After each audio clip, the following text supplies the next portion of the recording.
Yeah, I've been working with 5th and 6th formers, and in each group I say, we can do this two ways. You can ask questions and I will answer them, or you can sit and listen. They say they'd like to ask questions. Right, who's going to ask the first question? Dead silence. They'll look at each other. I really prefer it if you would ask questions, because I can sit here for 50 minutes and say nothing at all you want to hear. If you ask the questions, at least I can be sure I'm telling somebody something they want to know. But again, someone has to ask the first question. We're in business.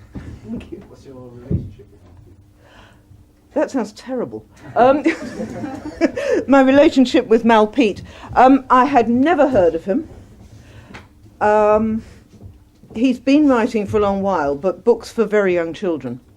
And I discovered this one by accident. I review books for The Guardian, that's a national newspaper, and for the Times Educational Supplement, read by teachers. But also, 3 times a year, I get a box full of books for a magazine called Carousel.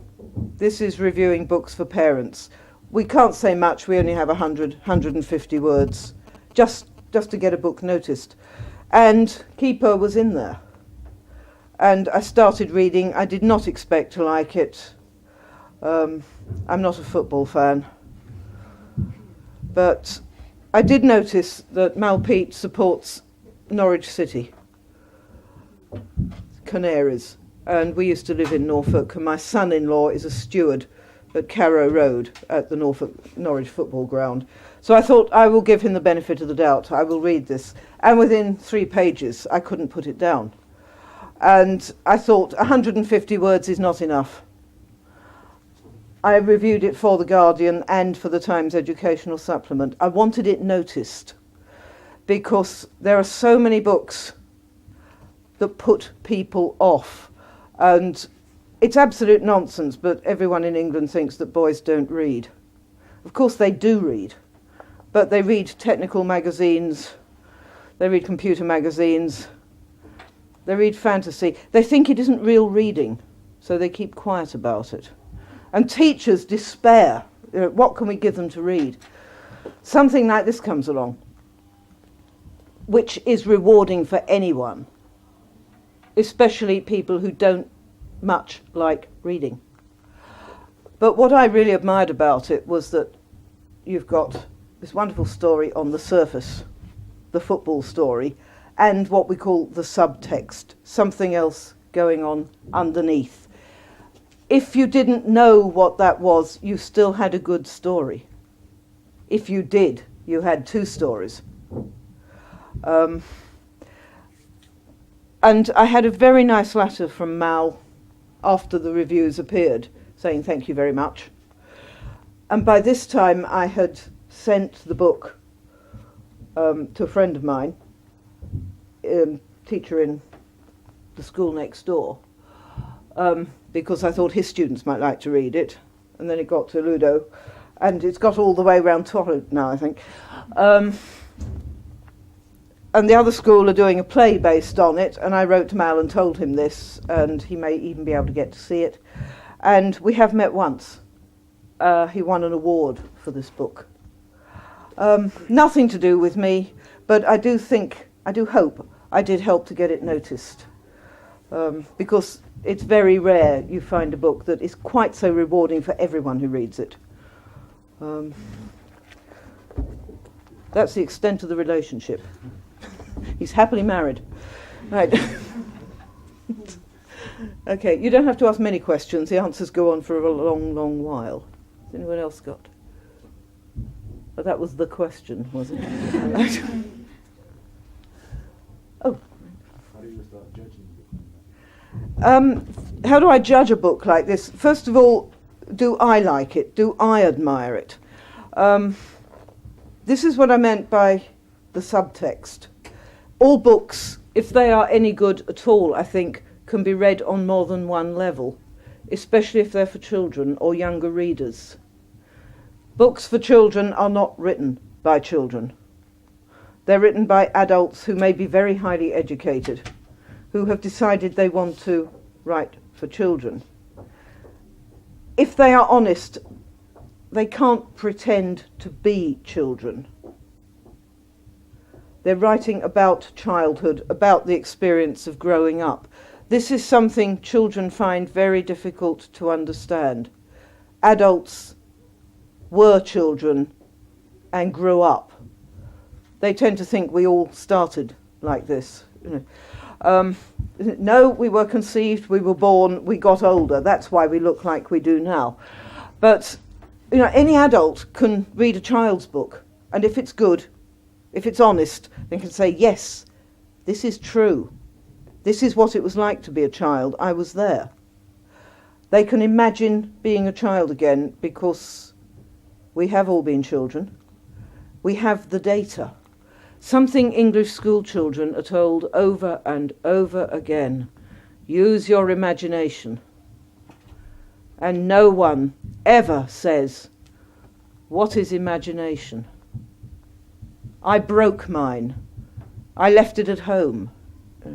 I lent it to someone and they didn't give it back. We talk about imagination as though you took it out of your bag. It's made of perspex, like a protractor. You lay it on the paper, it improves the writing. Children never ask, teachers never explain. We just throw this word about. Use your imagination. And of course they use it. I think, when I explain it, that imagination is what you know. It's not what you make up with. It's not what you make up. It's what you make up with. It's your raw material. It's in here. It's your data bank, your filing system, your museum. And all adults have the data of childhood. But it doesn't work the other way round. Children cannot imagine being adults. They can only guess. They do not have the data. Adults are everywhere. They run things. You cannot get away from them. But no child has been an adult. And if they read a book about adults, they may want to go on reading. They may not understand 90% of it, but there may be something there that pulls them back. And again they read it. I remember this happening myself. The book grows with the reader. Each time they read it, they can put more in. They have more data. But if you're writing and you know your readers are going to be young, maybe children, teenagers, you owe them a good story. An adult will see this book differently. They will see other things in it. But your first duty is to the child. And this is what I liked about Keeper. It's a wonderful footballing story about the poor boy from the back of nowhere in the Amazon rainforest, hopeless at football, who by mysterious means, and football stories are very romantic always, he becomes the world's greatest goalkeeper. His team win the World Cup. He brings the World Cup home. That is the story on the surface. That's what anyone wants out of a book, a good story. More sophisticated readers may want something else. And people with a reading background, especially a background in English literature, will see something else. But they may not recognize it. And what I suddenly recognized was the second story. All the while the book is progressing, you've got the two men talking. You've got Faustino, the self-styled greatest football journalist in South America, and you have El Gato, the cat, definitely the world's greatest goalkeeper. He's being interviewed because his team have won the World Cup.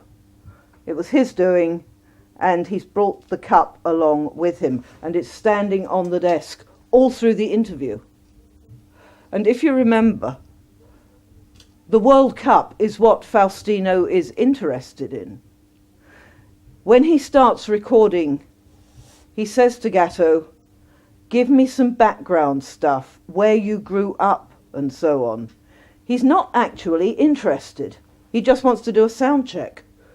He wants this guy's voice. And of course he starts talking and explains where he grew up. And this turns out to be the story. This is very important. And all the while, every now and again, the writer reminds us that the World Cup is there on the desk. And I started thinking, you'd think it was the Holy Grail, the way they go on about it. And I suddenly realised, yes, it is the Holy Grail. That is the whole point. This is a Grail story. Now, you know what I mean by the Holy Grail? It's safe to admit it. Right? You know, it's generally understood in Europe to be the cup that Jesus used at the Last Supper. According to English folklore and tradition, Joseph of Arimathea, the Jerusalem businessman who gave the land for the grave after the crucifixion, took the cup and took it by sea to England, to a place called Glastonbury. This is where the story gets really unbelievable. And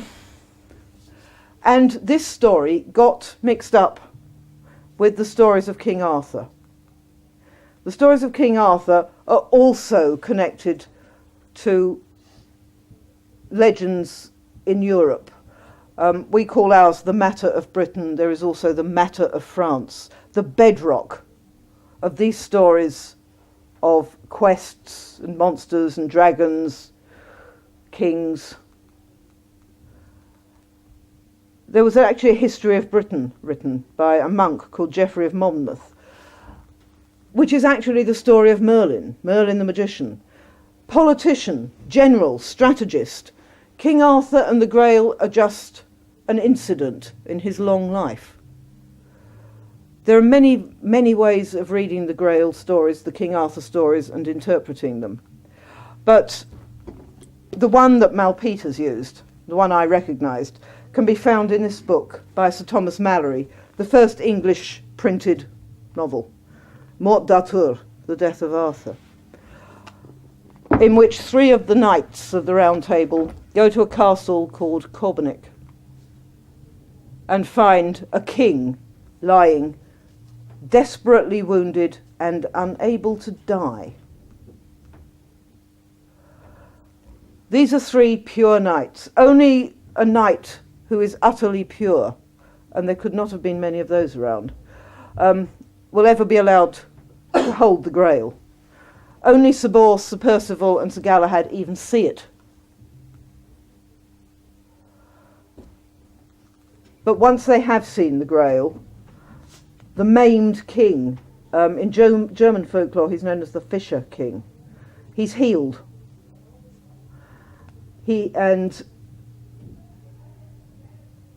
the Grail is taken away again, but the wasteland, the land over which he ruled, begins to blossom again. And after I'd realised, this is what the World Cup is. It's the Holy Grail. The keeper, the mysterious man in the forest, is the maimed king. He cannot die. The actual air crash, you remember right at the end we discover that this man, this keeper, and his team were all killed in an air crash. This is based on the story of the Munich air disaster in 1958, when the whole of the Manchester United team were caught in an air crash. It was in winter and the plane took off with ice on its wings, crashed as it left the ground, and most of them were killed. And that's the basis, I think, for his story. And there in the forest is the keeper and his team, waiting to die. They cannot die unfulfilled. They ought to have won the World Cup, and it was taken from them. They never got to the match, and they've been waiting ever since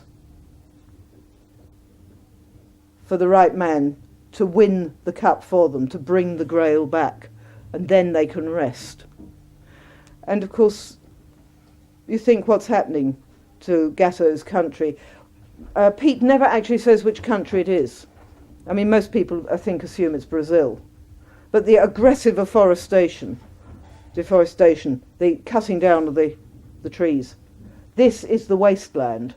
And at the end, Gatto has decided he's going to give up football. He's now rich. He can begin to do something to repair the damage that has been done. That's what I discovered. That's not what I set out to read, because I didn't know what I was going to find. But that's what I mean when I say you don't lose anything if you don't see the subtext. But if you do, you get twice as much book. And you also have that tremendously pleasant feeling of self-congratulation for having spotted it. But what I set out to judge was this a book that was not going to waste people's time? And I don't think it does. I think anyone can enjoy reading the story and just get that extra pleasure out of seeing the subtext, which is the Grail story. Right. Second endless answer. Anyone else?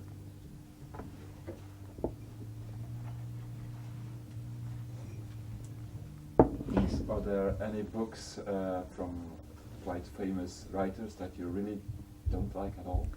There are lots of... Everyone likes them, but I really don't. What were you thinking of in particular? I think, for example, Anthony Horowitz. No, I don't like his work, actually, and I have to admit I don't much like J.K. Rowling's work. No, it is not evil envy. I'm actually very fussy about what I read for pleasure. You know, I write fiction. I review fiction. A great deal of the fiction I review is not very good.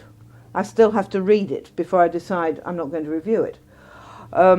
And sometimes I have to admit, well, I don't like this book, but a lot of people will. It's not bad, I just don't like it. But I have spent a long time reading it. Sometimes I spend a long time reading a book, and at the end I think, no, I don't want to recommend this to anybody.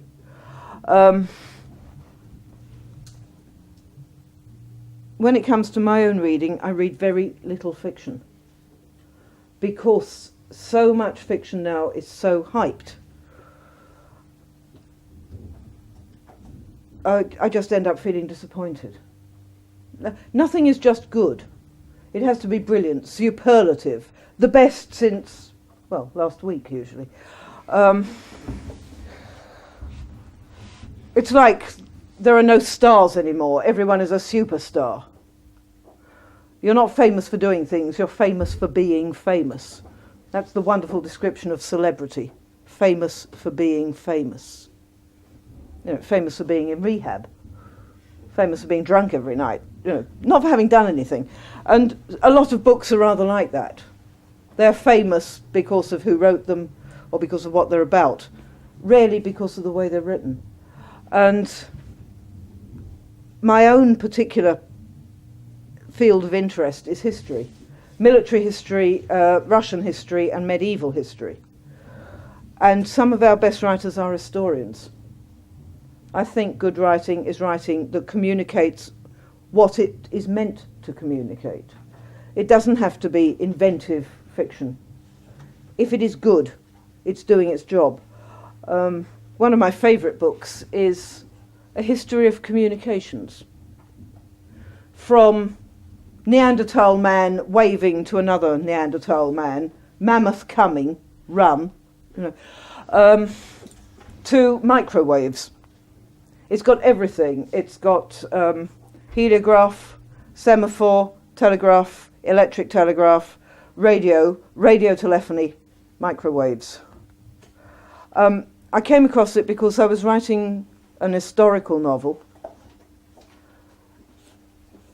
and it was set in 1922. I don't write historical novels because I find history romantic. Lovely frocks and men in very tight trousers. That, you know, well, that is the attraction a lot of the time, especially on television. Jane Austen never wrote about Mr. Darcy diving fully dressed into the moat. Right? That's the television version. I can't see the point of writing about history unless it tells us something about now. for the same reason I write science fiction. Science fiction is really writing about the status quo, life, politics, society at the moment. But you put it 25 years in the future, 5,000 years in the future. You invent another planet. People take notice. The last book I published is set 250 years in the future. The results of global warming and the continental shelf sinking. The British Isles have been reduced to the Rhine Delta Islands. Flanders is gone, I'm afraid. Nothing personal. But, you know, what I'm writing about is the way people behave now. Readers take more notice if you put it in the future. And the same reason I like writing about history. It tells us something about the way we behave now. And this particular book I set in 1922 because it was the year the BBC began broadcasting. The first thing it broadcast were election results. But, you know, this was the beginning of organised mass communication. The use of radio. The word broadcasting was very new. It used to mean the way you sowed seed in fields. If you didn't sow it in drills, in straight rows, you hung a bag of seed over your shoulder, you walked up and down the furrows, throwing the seed from side to side. That is broadcasting, means throwing wide. And Oliver Lodge, who sent the first radio signal in 1887, was the first to use the term about communications. Before that, messages went down a wire, telegraph, or down a wire, telephone. But this was wireless telephony. They were using electromagnetic waves. And until I started reading this book, I had never wondered, why is it called radio? Are there any scientists here who know? It's like imagination. It is one of these words that is now so common we never think about it. Sorry, I thought you were going to... Well, remember, the electric message goes down the wire. But electromagnetic waves, light is an electromagnetic wave. They radiate. They go everywhere. Radio. The whole point of electronic communications, was that for the first time ever, from the mid-19th century, Heinrich Hertz was the first German physicist. People were making electromagnetic waves artificially, and once they had done that, they could send messages, first of all Morse code, along them. No wires. And that was radio communications. And this is what I loved about this book. I'm still answering the question. That it told me all these things, it informed me. I didn't even get a physics qualification at school. I wish I had. I'm fascinated by it now. But even with my limited knowledge, I understood. I can explain it now to you. And this was a textbook, but it was written so clearly and so entertainingly. It was a pleasure. I got it out of the library first, then I went and bought it because I wanted to have this good writing. This was the kind of thing we ought to have been taught at school and weren't. You know, I forget what we were taught actually. I think I was asleep for most of the physics lessons.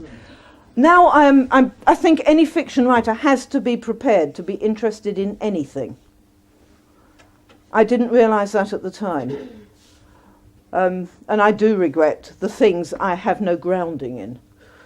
But then you come across a book like that, and all is made clear. That's what I call good writing. That's what I really admire. I couldn't have written it. In fact, that's what I admire. I want to read books I couldn't have written. How are we doing? Anyone on this side? There's no good smiling.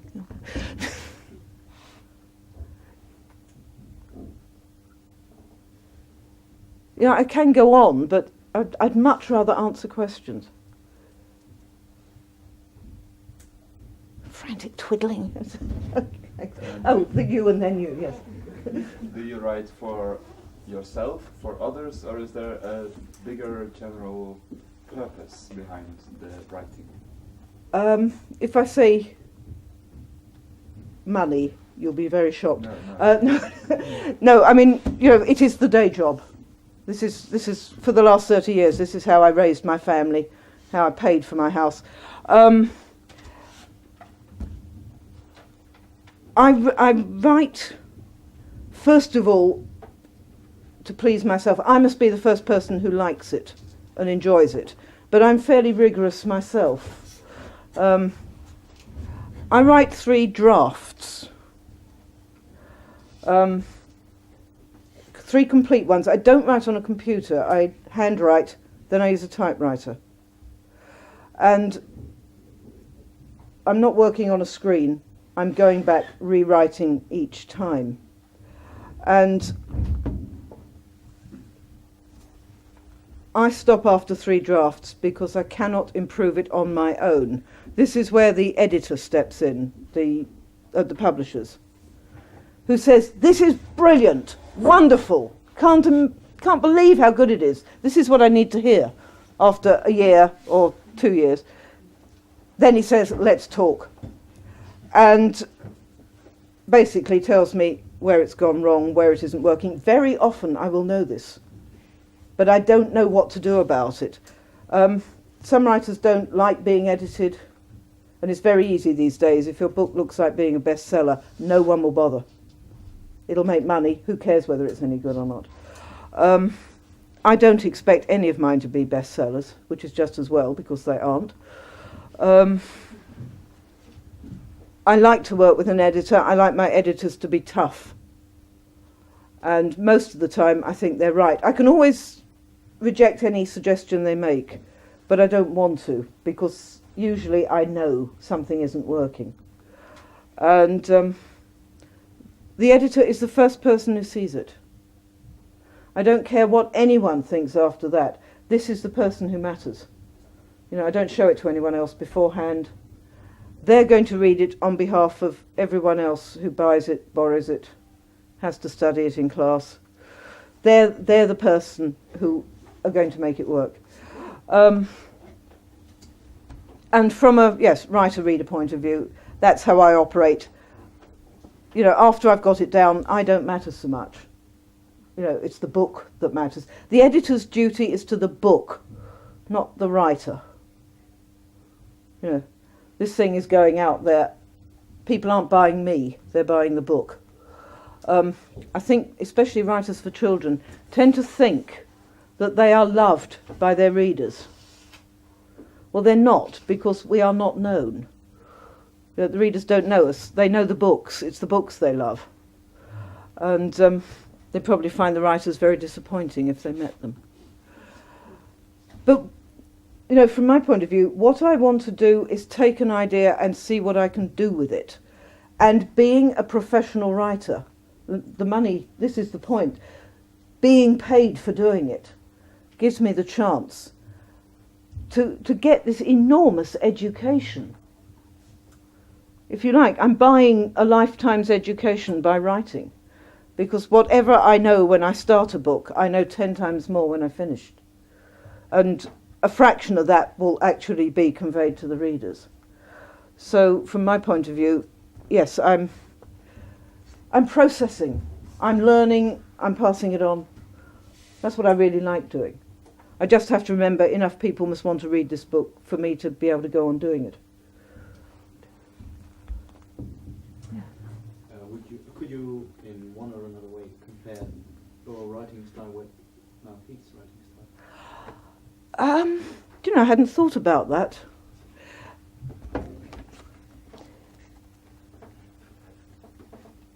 I can actually show you the difference.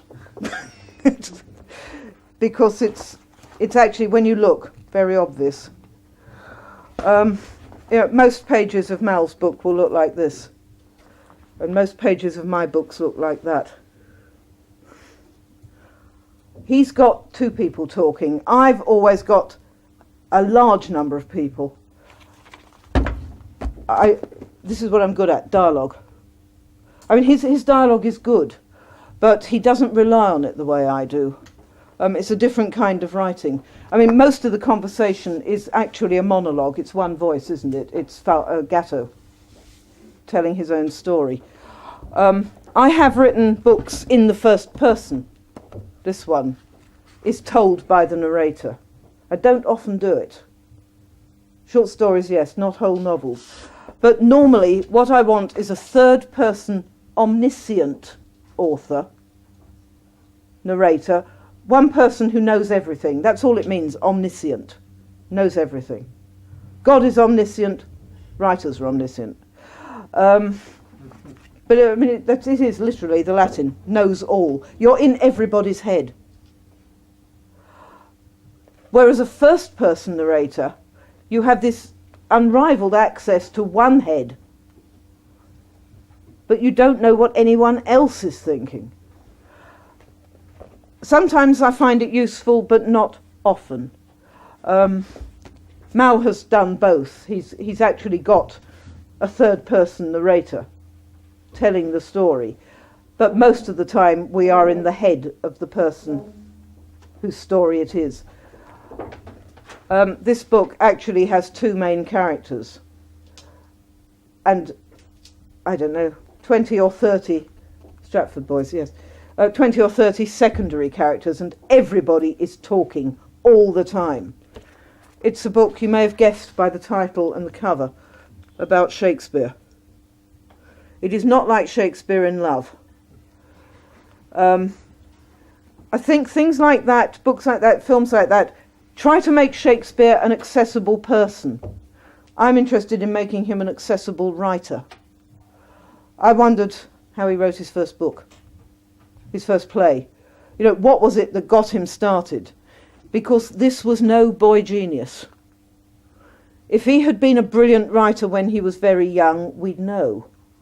And yet, we don't know anything about him until he appears in London around the age of 30 with a string of hits on his hands. We know when he was born, and that's it. Complete blank. There's a lot of guesswork. I'm not saying that I think this is what really happened. All I want to show is what it's like to learn to write. And the reason I wrote about him was because I was interested in the characters in one of his plays. I had no option but to write about him. If somebody else had written the play, it would be somebody else I was writing about. But it's about people who like to talk, people who are acting, people who are arguing. It's all conversation. Even this one, which is first person, they're still talking. Also, I'm very, very much more experienced than Mal, after 30 years. That does not necessarily mean I'm better, but I'm much more confident of what I'm doing, which probably means I cut corners. I try not to. I hope I don't. The trouble with a novel is you can get away with a great deal. There's a very famous novel by an American writer called Christina Stead, and she wrote a book called The Man Who Loved Children. And an American poet and critic called Randall Jarrell was asked to review it, well, to write a preview for it, to be printed in a new edition. And he read it. He didn't know the book before, it's a long one, and he thought it was marvellous. He's put all this in the preface. And he showed it to friends. He said, try this, it's a wonderful book. And they all read it, and most of them came back to him and said, yes, it is wonderful, but there's something wrong with it. And Jarrell thought about this, and in the end he wrote in the preface, this is what a novel is, a long piece of prose that has got something wrong with it. You cannot write the perfect novel, they're too big.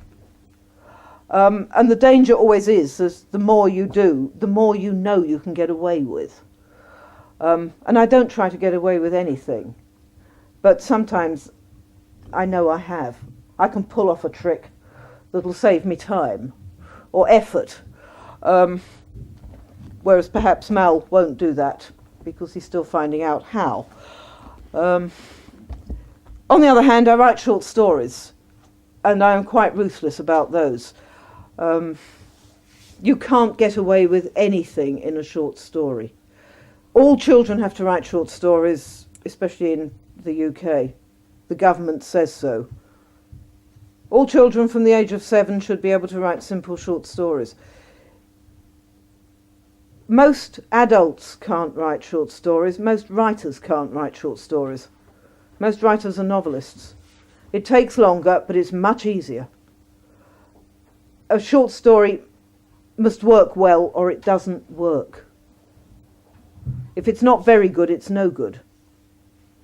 And most writers don't think at that pace. The length has nothing to do with it. It's the pace. It's a completely different kind of writing.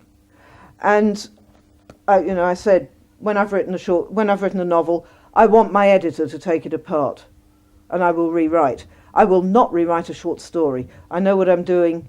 If it doesn't work, I'll have found that out before I finished it. I will not change it. I've got it to the point where I know what I'm doing. This isn't arrogance. It's just knowing what you're doing.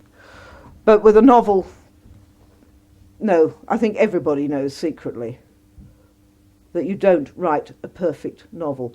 I might make an exception for F. Scott Fitzgerald, The Great Gatsby. It sounds huge. It's actually a very short book. The first time he ever wrote a short book, he finally found the right length. He had a first-class editor, a guy called Max Perkins, to whom he owned a great deal. Many writers did at the time. And Gatsby, I think, is a perfect novel, as near perfect as you can get. I would recommend it. There's not a thing in it I would change. And, I'd love to have been able to write something like that.